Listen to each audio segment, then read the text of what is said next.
अथा यजुर्वेदे सप्तदशोऽध्यायः 20వ మంత్రం ओम किंसिद्वनं कवुत उक्षासायतो जावा पृथिवी निष्ठतक्षुः मनीषिरो मनसा पृच्छते दूतद्यज्ञतिष्ठद्भुवनानि धारयन् स्वाहा ओम या देहामानि परमाणि यावया मध्यमा विश्वकर्मन्नुतेमा शिक्षा सखिभ्यो हविषस्वधावः स्वयं यजस्व तन्वं वृधानः ॐ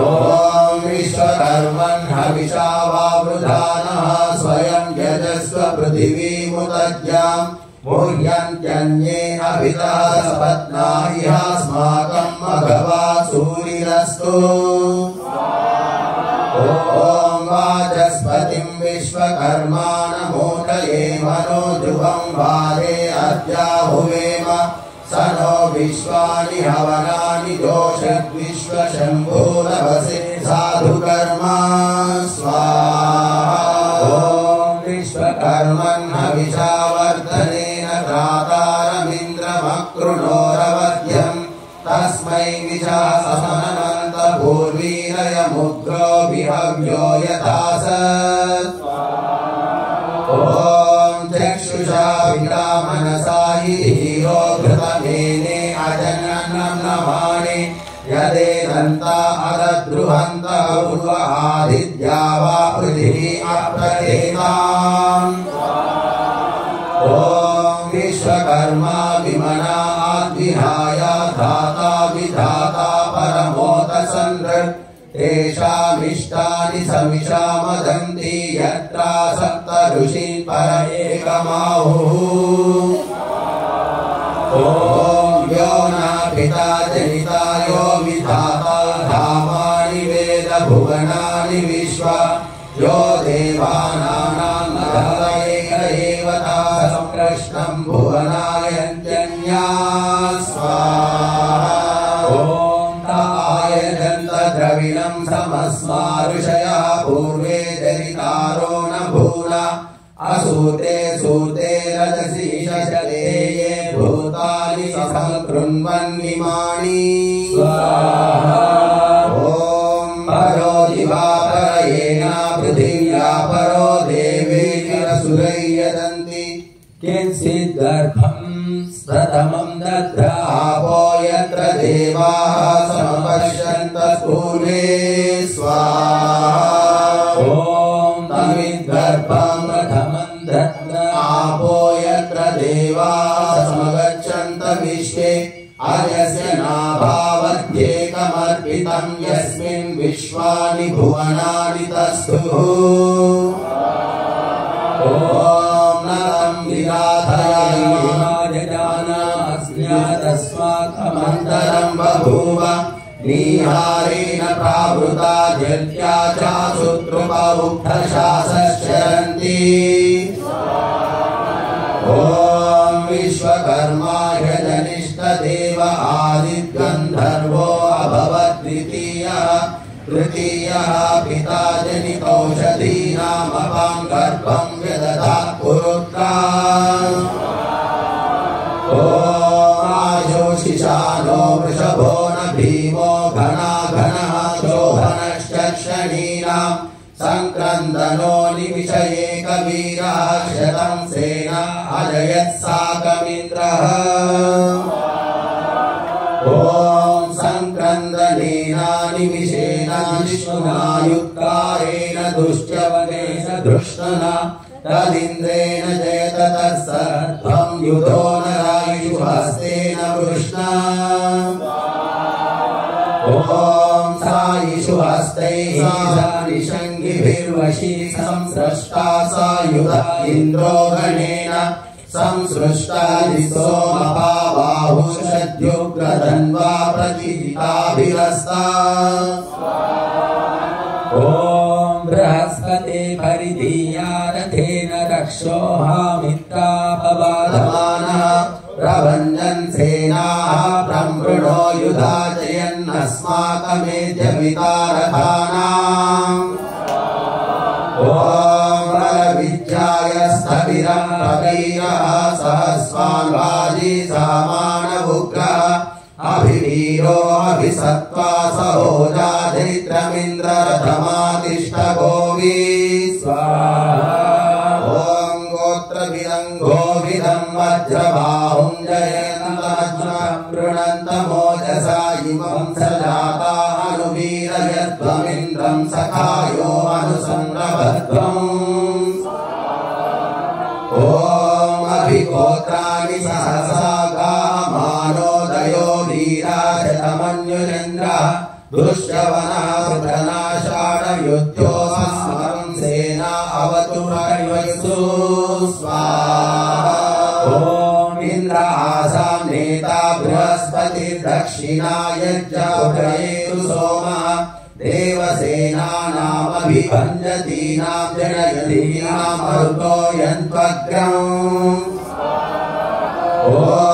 इन्द्रस्य वृष्णो वरुणस्य राज्य आदित्यानां मरुतां शर्द उग्रं महामनसां भुवनश्च वानां घोषो देवानां जयतामुरस्तात्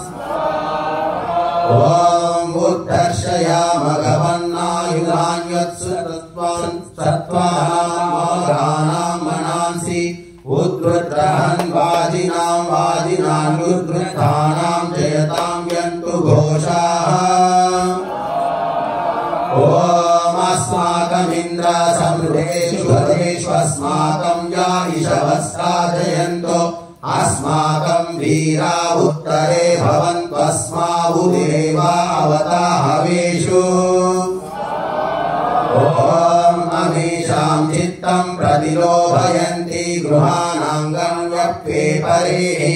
अभिप्रेहि निर्णः मृत्सु शोकैरन्ध्रीनामित्रा सचन्ताम् ॐ सृष्टा परापता शरव्ये ब्रह्म संशिते गच्छामि प्रापद्य स्वामिषां कञ्चनोचिषः स्वाहा ॐ प्रेरा जयता नर इन्द्रो वा शर्मयच्छलो उग्रा वा सन्तु बाहवो नादृश्या यथा सदा ॐ असौ यासेना मरुता परेषामभ्यैति नवो यथा स्वर्धमाना ताभूवत तमसा पव्रतेन यामि अन्यो अन्यस्य जानन् स्वाहा ॐ यत्र बाणाः सम्पतन्ति कुमाराविशिखा इव तन्न इन्द्रो बृहस्पतिरदिति शर्म यच्छतु विश्वाः शर्म यच्छतु ॐ हर्माणि ते वर्मणं चारयामि सोमस्त्वा राजामृतेनामवस्ताम् पुरोर्वरीयो वरुणस्ते कृणोतु जयन्तं त्वानुदेवा मदन्तु ॐ उदेन उत्तरामयाग्ने घृतेनाहुत रायस्पोषेण संसृज प्रजया च बहुं कृधी ॐ इन्द्रेमं प्रतरामया सजातानामसद्वशि समेनं वर्चसा सृज देवानां भगता स्वाहा ॐ यस्य कुर्मो वैदेहि समग्ने वर्धया त्वं तस्मै देवा अधिब्रुवन्नयं च ब्रह्मणस्पति स्वाहा ॐ ऊर्ध्वा विश्वे देवा अग्ने भरन्तु चित्तिभिः स नो भवा शिवस्वा सुप्रतीको विभावसुः ॐ प्राञ्जलिशो दैवीर्यज्ञमवन्तु देवीरपामतिं दुर्मतिं बाधमानाः रायस्पोषे यज्ञपतिमा भजयति रायस्पोषे अधियज्ञो अस्तात् ॐ समिद्धे अग्नावधीमामान उक्तपत्रयीजो गृहीतः तत्तं धर्मं परिगृह्य यजन्त्योज्जायद्यज्ञमयजन्त देवाः ॐ दैव्याय धत्ते जोष्टे देवश्रीः श्रीमनाः शशपयाः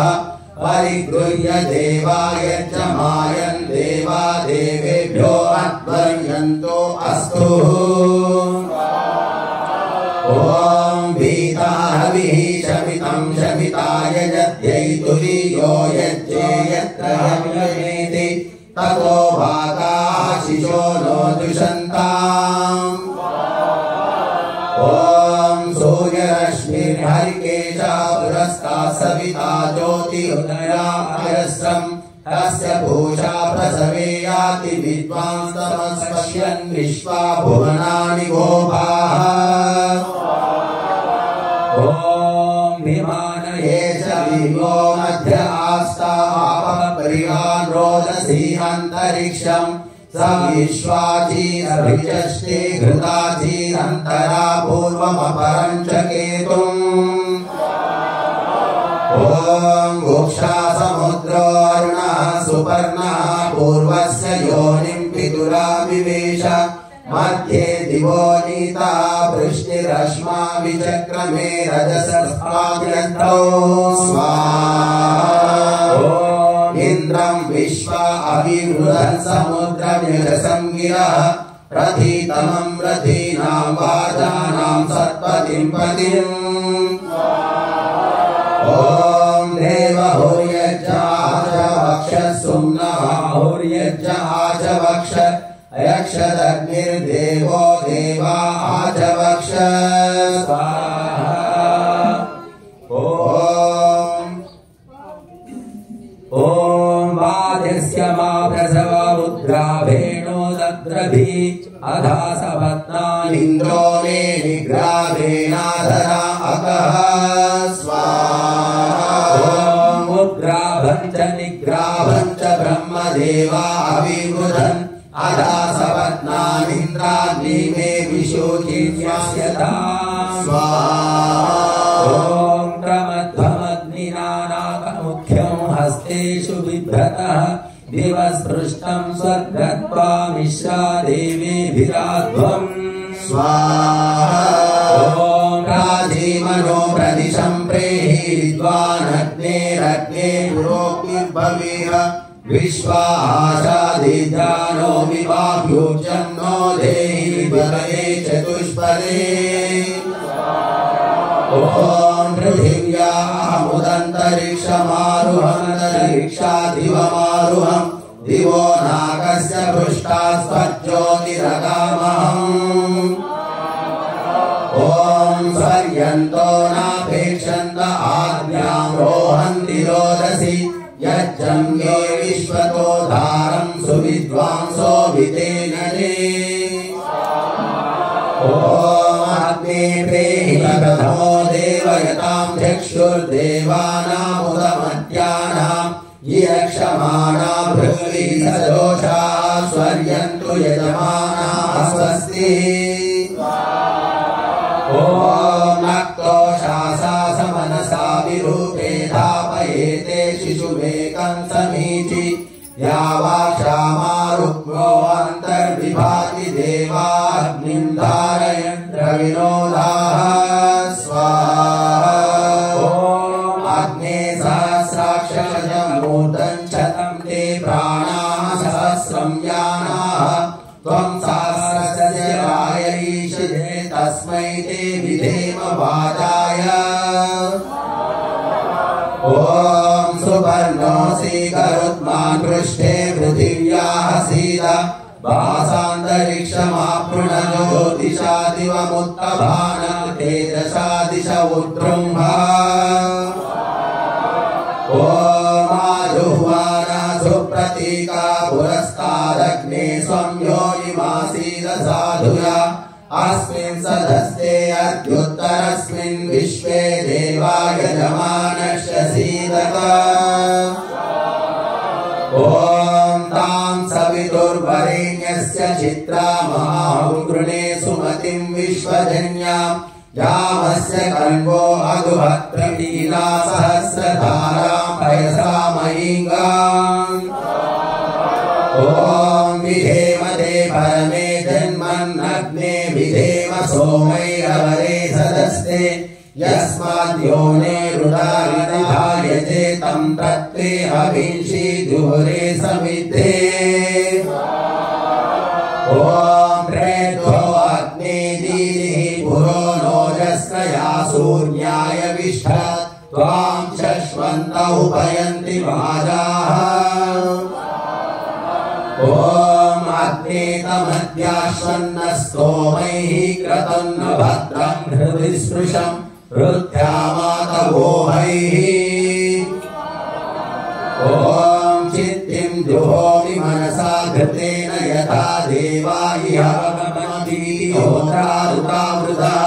पत्ये विश्वस्य भूमनो जुहोमि विश्वकर्मणे विश्वाहाराभ्यं हविः ॐ सप्तते अग्ने सविता सप्त जीवाः सप्त ऋषयः सप्तधाम प्रियाणि सप्तहोत्राः सप्तधात्वा यजन्ति सप्त योनिरावृणस्य घृतेन स्वाहा ॐ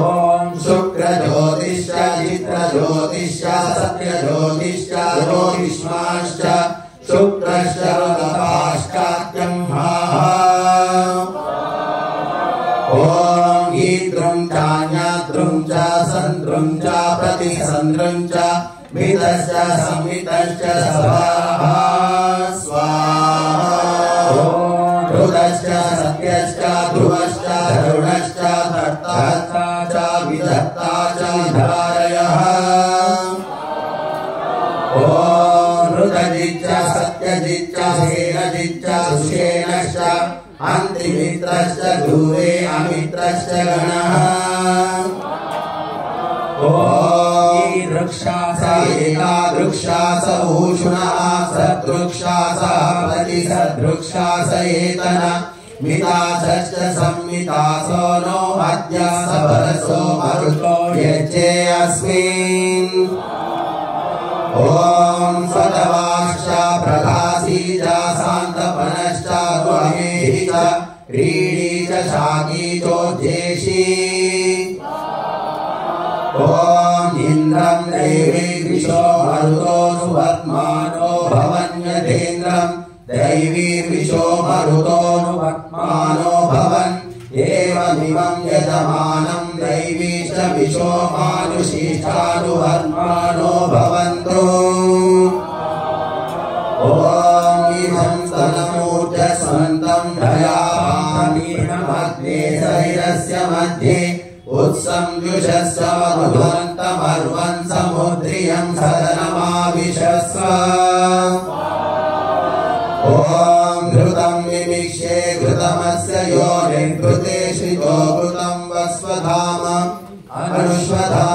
अनुष्वधामायस्व स्वाहा घृतं वृषभवक्ष्यव्यम् ॐ समुद्राधूर्भिर्मधूमङ्गलाक्षिणा समरुतत्वमान घृतस्य नाम गुह्यं यदस्ति जिह्वा देवानाममृतस्य नाभिः ॐ वयं नाम प्रब्रवाम घृतस्यास्मिन् यज्ञे धारयामा नमोभिः उपब्रह्मा शृण्वञ्चस्य मानं चतुःशृङ्गो भविगौरयेत ॐ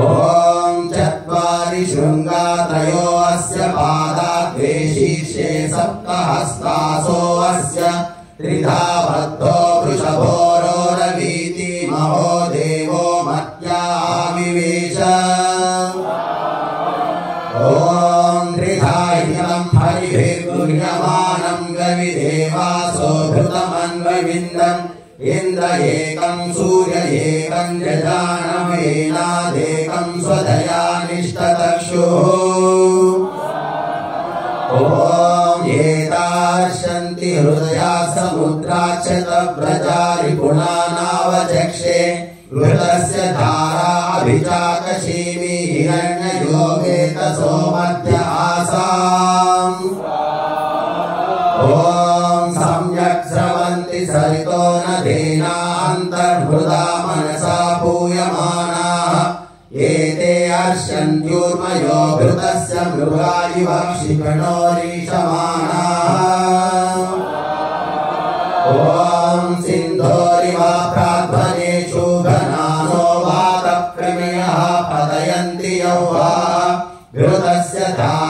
मारुषो न वाजी काष्ठाभिन्दन्नोर्विभिः पिन्वमानः ॐ अभिप्रवन्तः समेव योषाः कल्याण्या स्वयमाना सो अग्निं घृतस्य धाराः समिदो न सन्तः दुषाणो हर्यति जातवेदाः ॐ कन्यायि भावतु हेतबाहो अद्यञ्जानामि जातशीमि यत्र सोमः सूयते यत्र यज्ञो घृतस्य धारा अभितत्पवन्ते ॐ अभ्यर्षता सुश्रुतिं गव्यमाजीस्मासु भद्रा द्रविणानि दत्ता इमं यज्ञं नयत देवतानो घृतस्य धारा मधुमत्पवन्ते ॐ धावन्ते विश्वं भुवनमधिश्रितमन्तः समुद्रे हृद्यन्तरायुषि अपामनीके समिधेय आभृतसलमश्याम मधुमन्तमूर्तिं स्वाहा इति सप्तदशोऽध्यायः। ॐ स्तुता मया वरदा वेदमाता प्रचोदयन्ता